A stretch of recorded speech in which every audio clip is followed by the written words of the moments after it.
Good morning, friends. How are you all? Hope you all are good and taking good care of yourself. So, today we are going to learn a new lesson. The name of the lesson is I Am Lucky. Okay, the name of the lesson is I Am Lucky. So, let's start. If I were a butterfly, I would be thankful. If I were a butterfly, I would be thankful for my wings. म्हणजे काय म्हणतोय तो? जर मी butterfly असते तर मी thankful असते. कशासाठी thankful असते? कारण मला सुंदर विंग्स असते. बटरफ्लायचे विंग्स कसे असतात?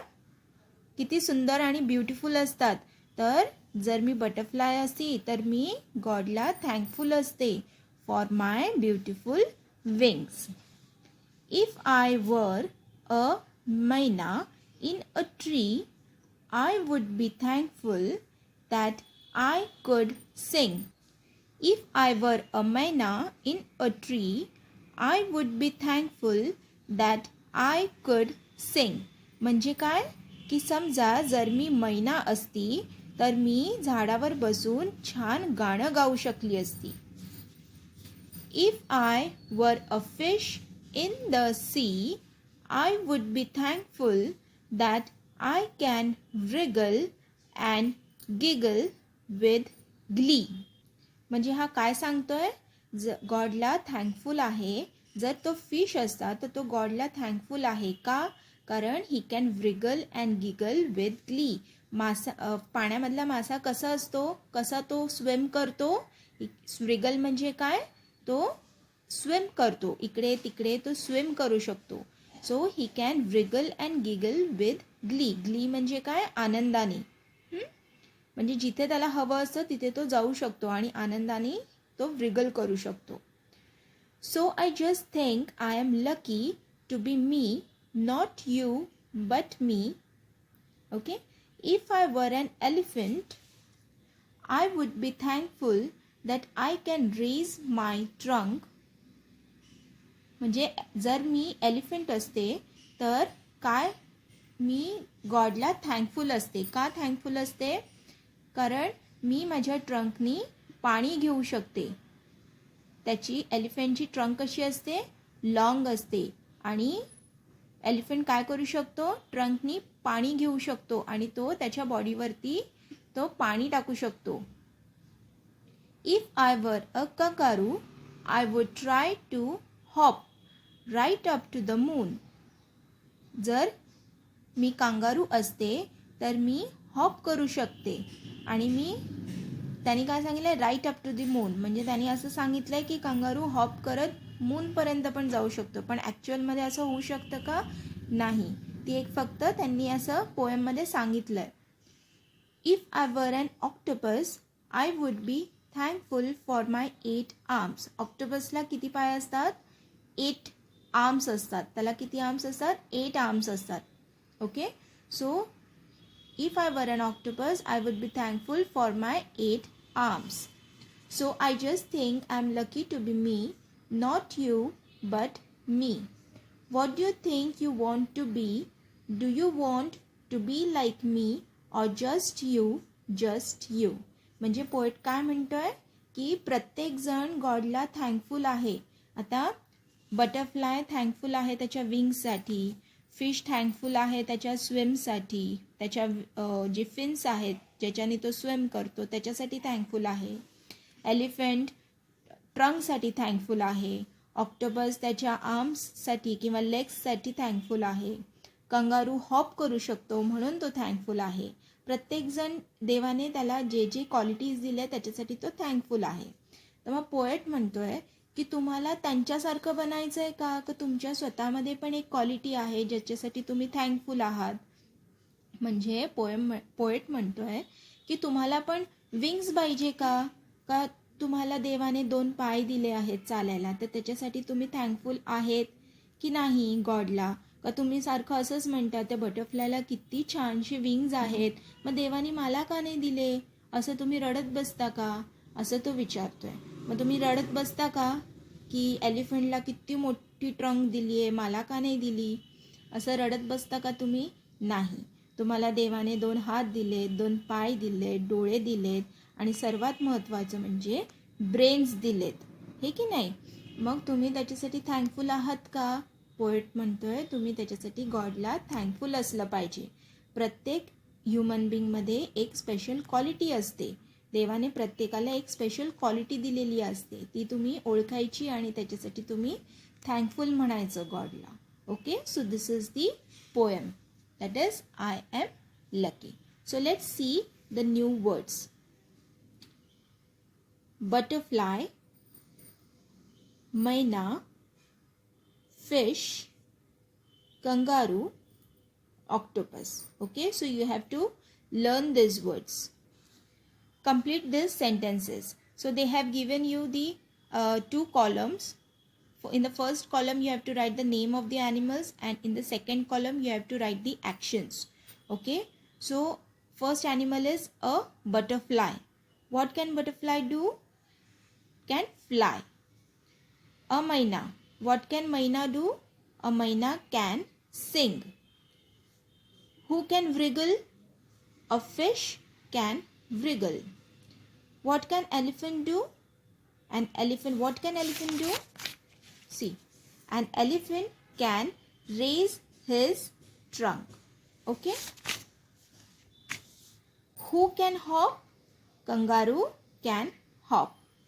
Now you, what you can do? You can read, write, sing, dance, whatever you want, you can write it down here. First question. Why do you think the butterfly likes its wings?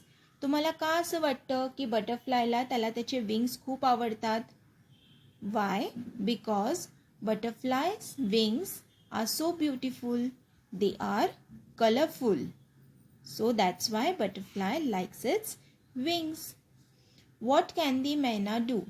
मैना can sit on the tree and she can sing. What you can do? Sing, paint or write. तुम्ही याच्यातलं काय करू शकतात? Singing, painting, writing याच्या व्यतिरिक्त तुम्ही काय करू शकता? सायकलिंग, रनिंग, स्पेशल असं काय करू शकता जी तुमची क्वालिटी आहे? Do you think the fish was really happy to be in the water? Yes, the fish was really happy to be in the water because he can wriggle and giggle with glee. Okay?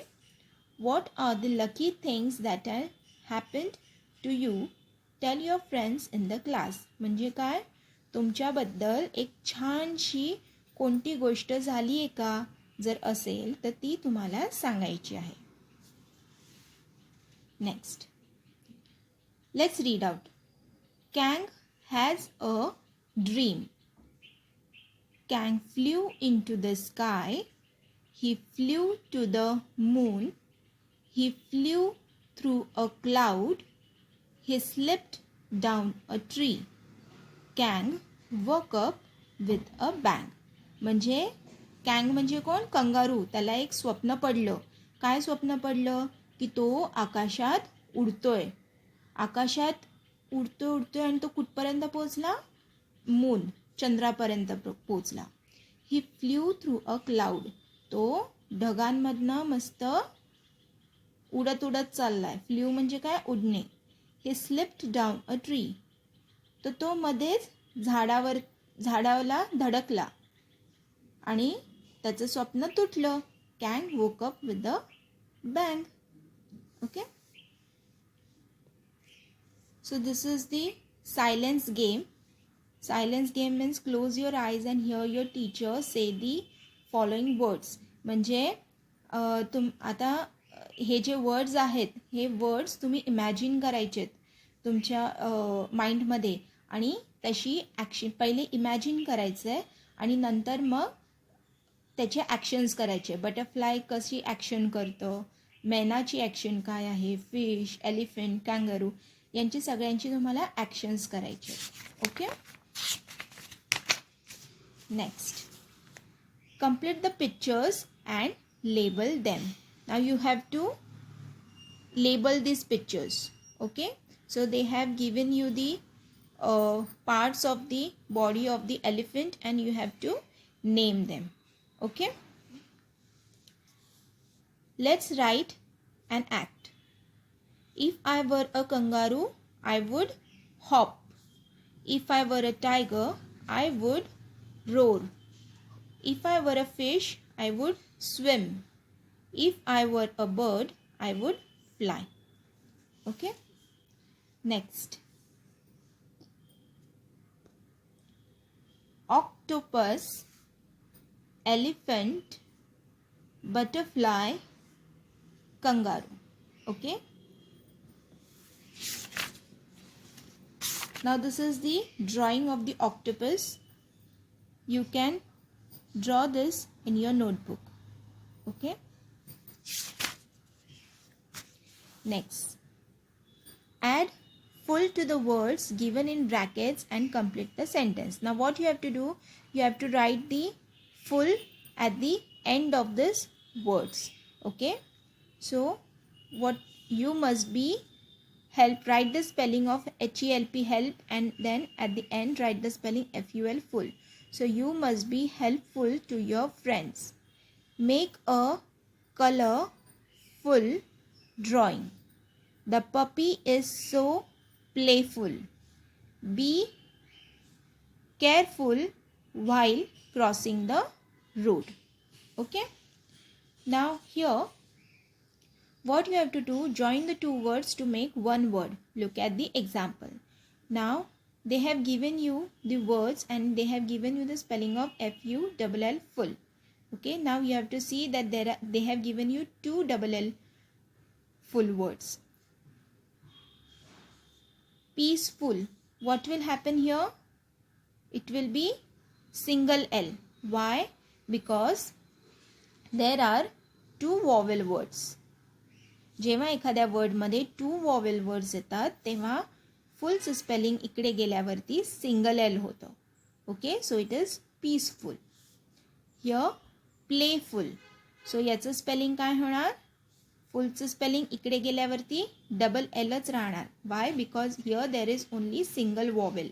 So it will be, here the spelling will be PLAYFULL playful. आता इथे कलरमध्ये to vowels आहेत.